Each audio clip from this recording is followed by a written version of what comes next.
আল্লাহ তাআলা সূরা আসরের মধ্যে বলতে ইল্লাল্লাযীনা আমানু ওয়া আমিলুস সলিহাত ওয়া তাওয়াসাউ বিল হাক্কি ওয়া তাওয়াসাউ বিস সাবর।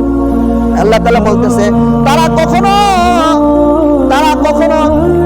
বিফল হবে না, তারা কখনো বিফল হবে না যারা ঈমান আর ঈমান আমল করে, ওয়া আমিলুস সলিহাত এবং সৎ কাজ করে, এবং কি সৎ কাজ করার পর যদি কষ্ট আর মুসিবত আসার পর ওয়া তাওয়াসাউ বিল হক, মানুষকে হকের কথা বলে, মানুষকে সত্যের কথা বলে, মানুষকে ইসলামের কথা বলে, ওয়া তাওয়াসাউ বিল হাক্কি ওয়া তাওয়াসাউ বিস সাবর, এসব বিপদ আপদ আসলে আবার ধৈর্য ধারণ করে সবর করে।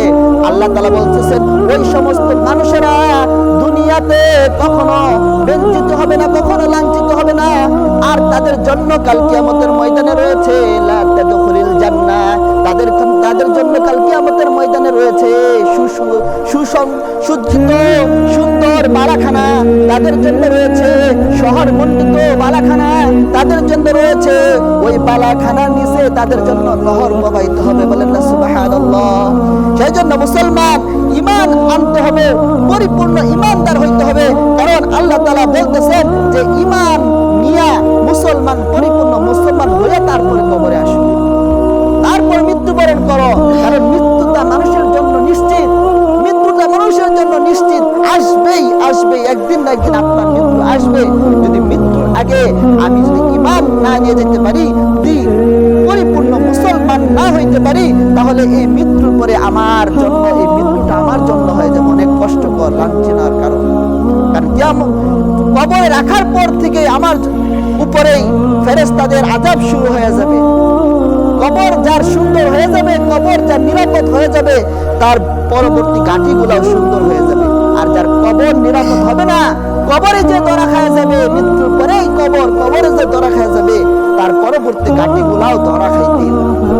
সেই জন্য মুসলমান মৃত্যু আমার আসবেই, মৃত্যুর আগে চিন্তা করি কি পরিমাণ ঈমান আর আমল আমার ভান্ডারে জমা হয়েছে, কি পরিমাণ আমল আমি করেছি, কি পরিমাণ গুনাহ আমি করেছি।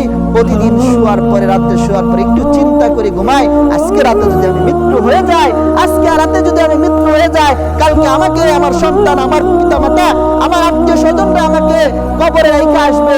আমি যদি আজকে রাতে মারা যাই, কালকে কি আমি আল্লাহ তাআলার কাছে কি নিয়ে দাঁড়াইবো, কি পরিমাণ আমল করছি, এই চিন্তা যদি আমার আপনার কাছে থাকে, তাহলে আমি কখনো নামাজ ছাড়বো না, আমি কখনো ইবাদত বন্দেগী ছাড়বো না, কখনো অন্যায় কাছে দ্বারের কাছে যাইবো না। কোনো যুবক যদি এই চিন্তা করে, সে কখনো নামাজ থেকে গাফেল থাকবে না। কোনো যুবক যদি এটা চিন্তা করে, কখনো ইবাদত বন্দেগী থেকে দূরে থাকবে না। সেজন্য মুসলমান একটু চিন্তা করি,